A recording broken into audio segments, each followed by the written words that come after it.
우리는 살아가면서 수많은 선택의 순간들을 마주합니다. 어떤 선택들은 쉽고 단순하기도 하죠. 오늘 점심 뭐 먹을까? 김치찌개 먹을까? 된장찌개 먹을까? 이런 질문들을 하면서 선택을 합니다. 이렇게 간단하고 또 사소한 선택부터 때로는 인생이 걸린 아주 중요하며 중대한 선택까지 우리는 많은 선택들을 하면서 살아갑니다.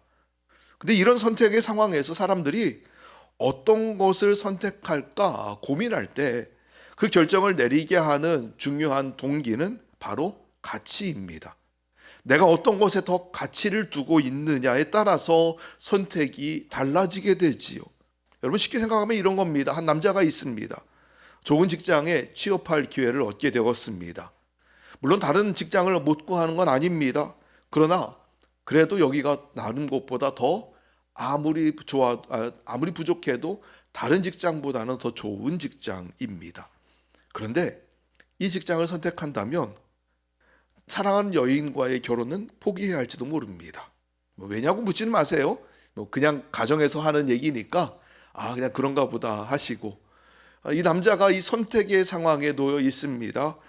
직장을 선택할 것인가 아니면 사랑하는 여인과의 결혼을 선택할 것인가.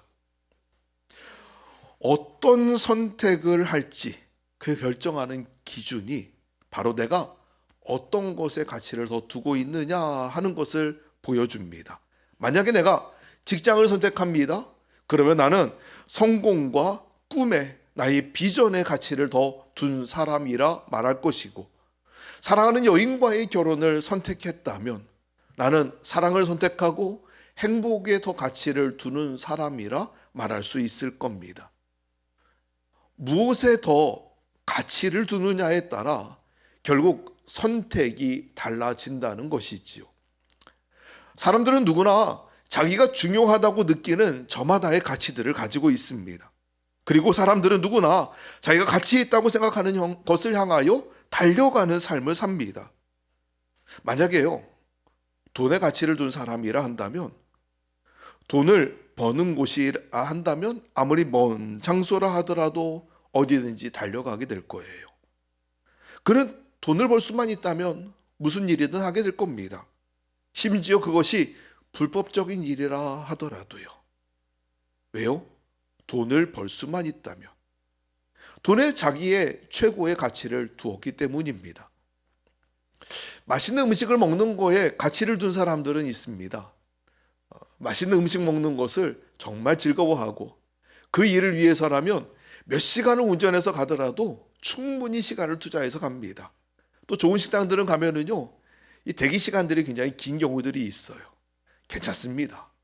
자기가 그 좋은 음식을 먹는 것에 자기의 가치를 둔다 하면 몇 시간을 기다려도 그 음식을 시켜 먹을 거고, 그 가격이 얼마가 되더라도 충분히 값을 치를 것입니다. 왜냐하면 먹는 것에 가치를 두었기 때문이지요. 명품으로 자기를 드러내는 일에 가치를 둔 사람이라면, 만약 또 유행하는 옷에 따라가는 것에 자기의 가치를 둔 사람이라면, 가족에게 가치를 둔 사람이라면, 행복에 가치를 둔 사람이라면 어떤 것을 선택할까요? 결국 무엇을 선택하든 자기가 가지고 있는 최고의 가치, 자기가 가장 중요하다고 여기는 것을 향하여 그것을 선택하기를 주저하지 않을 것이고, 또 그 일을 위해서 최선을 다하게 될 겁니다. 근데 한번 여러분 생각해 볼까요? 여러분이 가지고 있는, 여러분이 여기고 있는 가장 최고의 가치는 무엇입니까? 정말 그 가치를 따라서 선택하는 게 여러분에게 가장 좋은 선택이었나요? 그리고 그것이 하나님이 정말 기뻐하실 만한 선택이었을까요? 괴테라고 하는 사람이 이런 말을 합니다. 괴테가 하는 말, 중요한 것은 우리가 지금 어디에 있느냐보다 어디를 향하고 있는가다라고 말합니다. 여러분, 물론 내가 지금 어디 서 있는지 아는 건 굉장히 중요한 일입니다. 내가 지금 있는 자리를 아는 건 너무 중요하지요. 내 현실을 알고 내 자리를 아는 것은 참 중요하지만, 그냥 그보다 더 중요한 게 있다는 겁니다. 그것은 무엇인가 하면 지금 내가 어디를 향해 가는지를 아는 거이라는 거예요. 자, 앞서 말씀드렸듯이 우리가 나아가는 방향을 결정하는 게 한 가지 있다 그랬잖아요. 그것은 내가 무엇에 가치를 두고 있느냐에 따라서 내가 달려가는 방향이 결정됩니다. 우리가 그 방향을 결정하는 그 가치에 대한 개념을 가지고 흔히 하는 말, 가치관이라고 이야기를 해요. 한 개인의 가치관이 행동을 결정하고 선택을 결정하고요. 그리고 집단의 가치관이 행동과 선택을 결정하게 됩니다. 한 예로 예전에 중동에서 이런 사건이 하나 있었습니다. 한 중동의 이슬람의 한 국가에서 여자 고등학교에 화재가 발생하게 되었습니다. 근데 이 기사를 보면서 제가 느낀 건 그겁니다. 아, 그래. 집단의 가치관이 얼마나 사람들로 하여금 우매하게 만드는가, 이 선택을 결정하게 하는가 하는 것을 본 사건이었어요. 여자고등학교에서 화재가 났습니다. 학생들이 열심히 대피를 했어요. 대피를 하지만 남아있는 학생들이 있었습니다. 그리고 대피하지 못한 학생들을 구출하기 위해서 소방관들이 도착하고 구조대원들이 도착하고 경찰들이 도착을 했습니다. 그리고 구조대원들이 그 학생들을 구출하려고 학교 안으로 진입하려 합니다. 그런데 경찰관들이 구조대원들을 가로막습니다. 이유는 거기가 여학교라고 하는 것 때문이었어요. 이슬람은요, 남자와 여자를 철저하게 구분합니다. 그리고 남자가 여성들이 있는 장소에 들어가는 것을 금지시합니다. 왜냐하면 그곳에 들어가면 남자들이 부정해진다라고 생각하기 때문이에요. 여자들에게 가까이 가면 부정해진다라고 하는 이슬람 교리 때문에 결국 경찰들이 구조대원들을 가로막았고요. 구조대원들도 소방관들도 경찰들도 학생들을 구조하기 위해 들어가기보다 자기가 부정해지는 것을 막기 위해 그냥 죽어가는 학생들을 지켜보고 있었습니다. 여러분, 한 생명이 얼마나 귀한데요. 그 생명 하나 구하는 게 내가 부정해지는 것보다 얼마나 더 귀한 일인데, 그깟 자기 부정해지는 거 하나 막겠다고 생명들이 사라져가는 걸 그냥 지켜만 보고 있었어요. 어떻게 이런 선택을 할 수 있을까? 정말 어떻게 이런 선택이 가능할까? 한다면 결국은 잘못된 종교적인 가치관 때문이었죠. 살아야만 했고 살 수 있었던 생명들을 그 잘못된 가치관이 결국은 그냥 죽이고 마는 결과를 가져왔던 거예요. 여러분, 이 가치관이라는 게 바로 그렇습니다. 가치관은요, 인생이 나아갈 방향을 선택하게 하는 하나의 기준이 됩니다. 마치 나침반 같은 거죠. 어디를 향해 나아갈 때 나침반을 보고 내가 나아갈 방향을 결정합니다. 인생의 가치관은 똑같습니다. 내가 나아갈 방향을 가리키는 것이 바로 나침반인 것처럼 가치관도 내가 나아갈 방향을 결정해 줍니다. 그리고 그 가치관이 가리키는 방향으로 인생의 길을 걸어가게 되는 거예요. 다시 한번 여러분에게 질문합니다. 지금 여러분이 향해서 달려가고 있는 여러분의 인생의 최고의 가치는 무엇입니까? 여러분이 가치 있다 여기고 그것을 얻으려고 노력하는 여러분의 최고의 가치, 최우선으로 여기는 여러분의 가치는 무엇입니까? 한 번 더 질문한다면 여러분이 정말 그 가치를 하나님 앞에서 자랑할 만할까요? 하나님 앞에, 하나님, 제 인생이요, 정말 이 방향을 향해서 최선을 다해 달려갔어요. 하나님, 저 잘했지요 라고 당당하게 이야기할 만합니까? 만약 혹시 여러분 중에 오늘 말씀을 들으면서 생각해 보니까 그래, 내가 좀 잘못된 길로 가고 있었던 것 같아. 내가 인생의 방향이 좀 수정돼야 될 필요가 있는데, 내가 평소에 달려가는 방향이 잘못되어서 바꿔야 되는데, 그러면 어떻게 바꿔야 될까?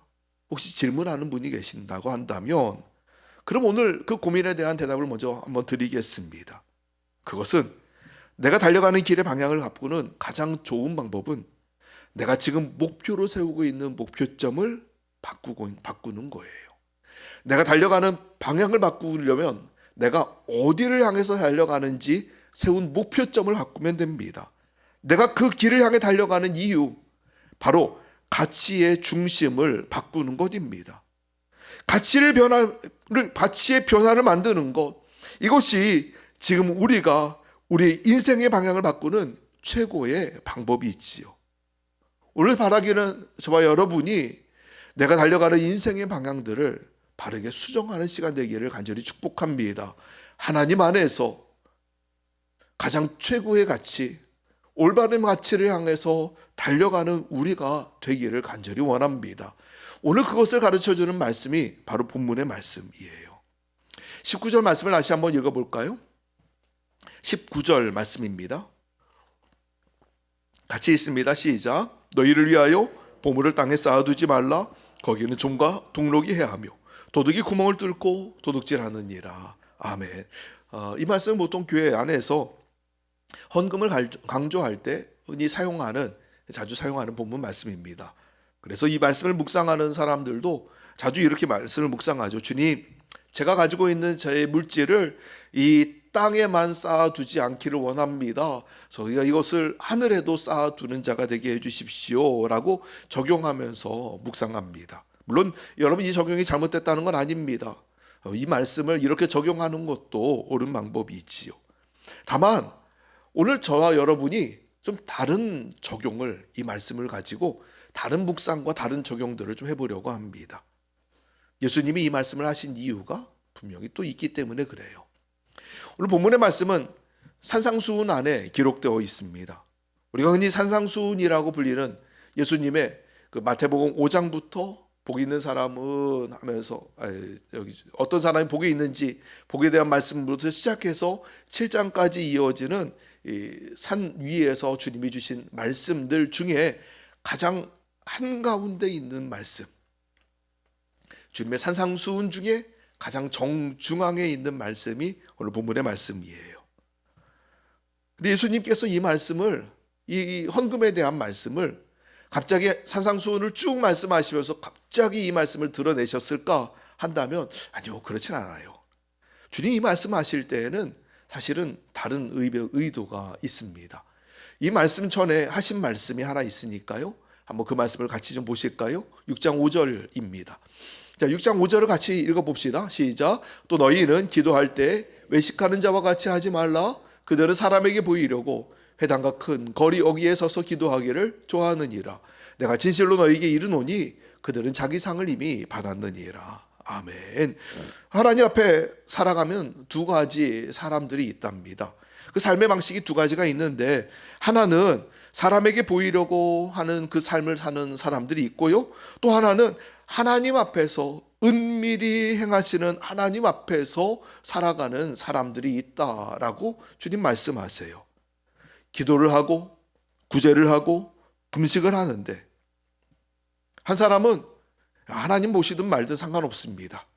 사람들이 나를 얼마나 알아주느냐, 사람들이 나의 이 경건을 보고 얼마나 칭찬해 주느냐, 여기에만 관심을 가지고 있어요.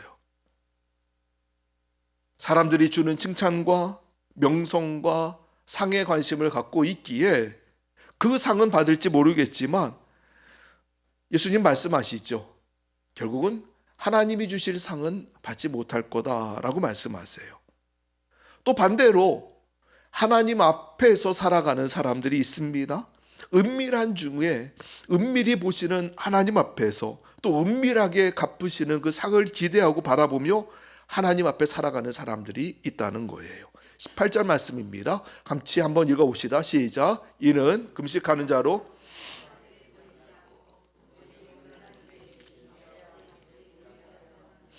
은밀한 중에 보시는 내 아버지께서 갚으시리라. 아멘. 이것이 바로 18절 말씀이에요. 하나님 앞에서 살아가는 사람들은 하나님이 주시는 은밀한 중에 갚으시는 하나님의 상급이 있다라고 말씀하죠. 그리고 나서 이어서 나오는 말씀 19절입니다. 19절도 같이 한번 읽어봅시다. 시작. 너희를 위하여 보물을 땅에 쌓아두지 말라. 거기는 좀과 동록이 해하며 도둑이 구멍을 뚫고 도둑질하느니라. 오직 너희를 위하여 보물을 하늘에 쌓아두라. 거기는 좀이나 동록이 해하지 못하며 도둑이 구멍을 뚫지도 못하고 도둑질도 못하느니라. 아멘. 그러면서 결정적으로 21절의 말씀을 주님이 하세요. 한 번 더 21절 있습니다. 내 보물 있는 그곳에는 내 마음도 있느니라. 아멘. 오늘 본문에 대조되는 두 이야기가 등장하지요. 하나는 사람에게 보이려는 사람이 있는가 하면, 또 하나는 하나님께 보이려고 삶을 사는 사람들이 있다는 겁니다. 사람에게 보이려는 삶을 사는 사람들, 그 사람들이 원하는 상은요, 사람들이 주는 상입니다. 사람들의 칭찬, 명성, 명예, 인정, 이런 거예요. 반면에 눈에 보이지 않는 하나님이 주시는 그 상급을 원하는 사람들이 있습니다.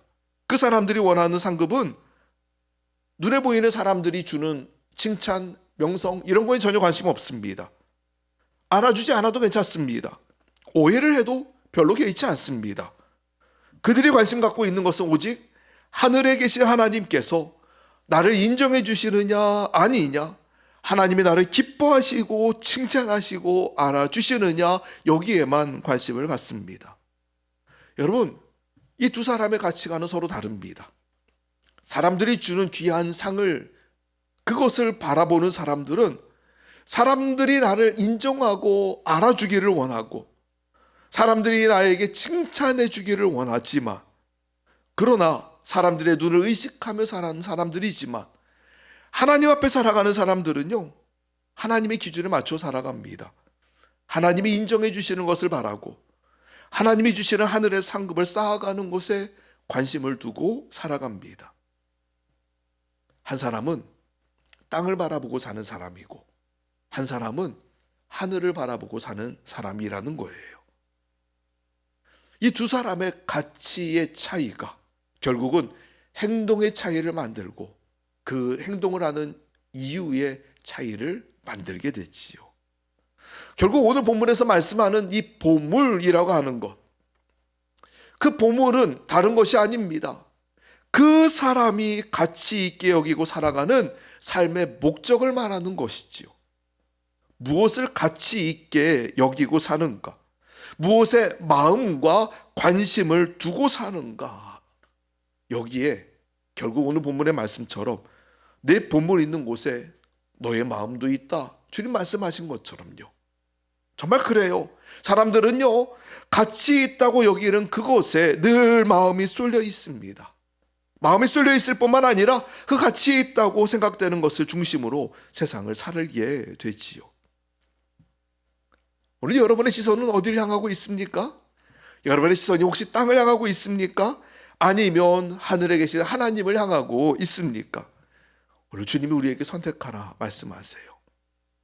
땅에 있는 보물, 오늘 본문 말씀처럼 사람들이 칭찬하고 사람들이 인정하고 사람들이 안아주는 이 땅의 가치를 선택해서 이 땅의 보물을 잔뜩 쌓아두는 이 땅의 부자로 살든지, 아니면 은밀한 중에 보시는 하나님이 알아주시고 하나님이 인정하시고 하나님이 주시는 하늘의 상을 차곡차곡 쌓아두는 삶을 살든지, 둘 중에 하나를 살아가라라고 주님이 요구하시는 거예요.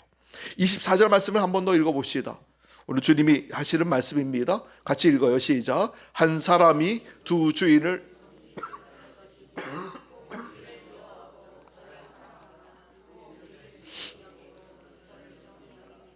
너희가 하나님과 재물을 겸하여 섬기지 못하느니라.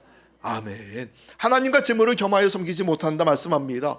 여러분, 땅을 바라보는 사람이 하늘을 함께 바라볼 수 있을까요? 하늘을 보고 있는 동안에 땅을 볼 수 있을까요? 우리는 두 개를 한꺼번에 보지 못합니다. 땅을 바라보면 하늘을 바라보지 못하고, 하늘을 바라보는 사람은 땅을 볼 필요가 없습니다. 사랑하는 여러분, 여러분은 무엇을 여러분 인생의 가장 최고의 가치로 여기십니까? 여러분의 보물은 무엇입니까? 여러분이 정말 가치 있다고 여기고 여러분이 가지고 누리기를 원하는 여러분의 최고의 가치는 무엇입니까? 지금 여러분이 힘있게 달려가는 여러분의 인생의 목적으로 삼고 있는 여러분의 가치는 무엇입니까? 오늘 바라긴 여러분들이 여러분의 가치가 땅에 있지 않고 하늘에 있기를 간절히 축복합니다. 땅에 있는 곳에 여러분의 가치를 두는 자가 아니라 하나님께 여러분의 가치를 두는 자가 되기를 간절히 축복합니다. 하나님이 알아주시고 하나님이 인정해 주시고 결국은 장차 놀라운 영광으로 안겨주실 하늘의 상을 바라보면서 내 인생 그것을 최고의 가치로 여기며 그 보물을 얻기 위해 오늘 여러분도 함께 살아가게 되기를 간절히 원합니다. 내 인생의 최고의 가치가 무엇이어야 할까?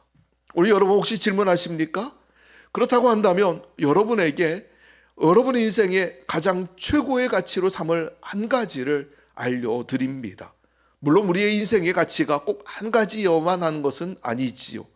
여러 가지 가치가 있겠지만 그러나 그 중에서도 가장 최고의 가치, 여러분이 삼을 가장 중요한 가치 한 가지를 여러분에게 알려드립니다. 그것은 바로 예수님이 가지고 계셨던 가치예요. 예수님이 품으셨던 보물입니다.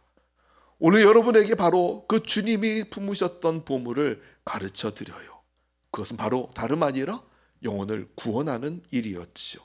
마가복음 1장 38절 말씀을 같이 읽어봅니다. 시작. 이르시되 우리가 다른 가까운 마을들로 가자. 거기서도 전도하리니 내가 이를 위하여 왔노라 하시고. 아멘. 예수님이 마을에서 귀신도 쫓아내셨어요.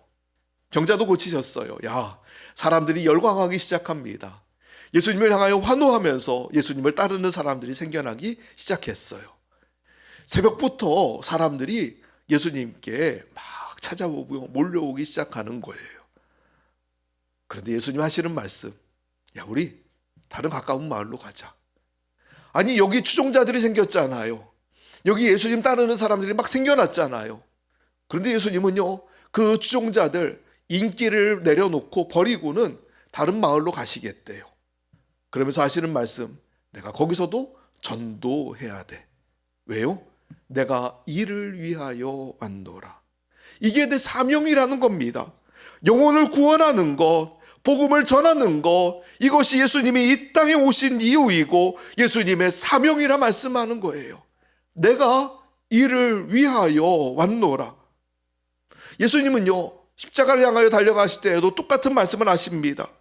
제자들은 누가 더 큰 사람이냐? 예수님 나중에 왕 되시면 누가 왼쪽에 앉을래? 누가 오른쪽에 앉을래? 이걸 가지고 싸우고 있었어요. 그들의 관심은 바로 누가 더 높은 자리에 올라갈까? 그런데 예수님은요, 사람들의 명성과 사람들의 알아줌에 전혀 관심이 없으십니다. 주님의 관심은 오로지 한 가지, 구원이었어요. 십자가를 향하여 주님이 가시기로 결정하시는 말씀, 예수께서 승천하실 기약이 차감해 예루살렘을 향하여 올라가기로 굳게 결심하시고, 아니 예루살렘 가는데 뭐 결심할 게 뭐가 있느냐라고 말할 겁니다. 근데 주님이 결심하시는 이유가 있잖아요. 왜요? 예루살렘 가면 십자가가 기다리고 있는 걸 알고 계시니까. 예루살렘에 가면 죽는다는 것을 주님이 알고 계시니까요. 근데 그 십자가를 향하여 나아가기로 굳게 결심하십니다. 예수님이 자기가 이 땅에 오신 목적을 향하여, 그 십자가를 향하여 담대하게 마음에 굳게 결심하며 나아가셨던 거예요. 왜냐하면 그 십자가가 하나님이 이 땅에 예수를 보낸 목적이고 이유이며 사명이었기 때문입니다. 사도 바울도 자기는 표대를 향하여 나아간다라고 말을 합니다. 빌립보 3장 말씀을 같이 읽어볼까요?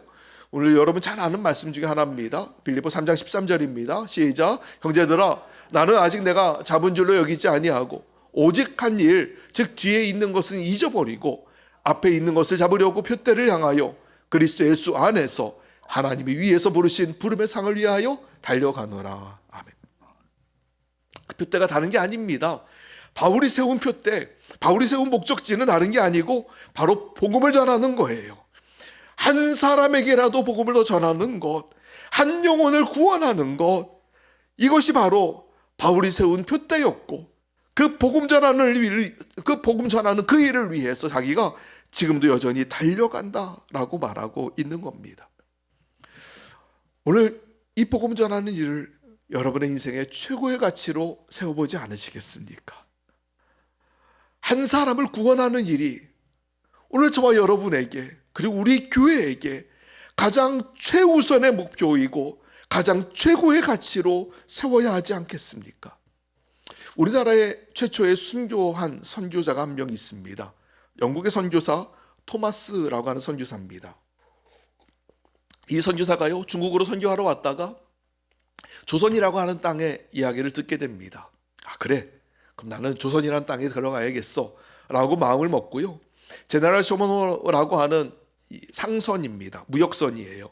그 배를 타고 일종의 통역관의 자리로 그가 그 배를 타고 조선 땅으로 들어오게 됩니다. 조선 땅에 왔어요. 대동강 입구에 도착을 했습니다. 그런데 이 조선 사람들이 반기질 않아요. 외국 배가 들어오는 것을 막 반감을 갖고 경계를 합니다.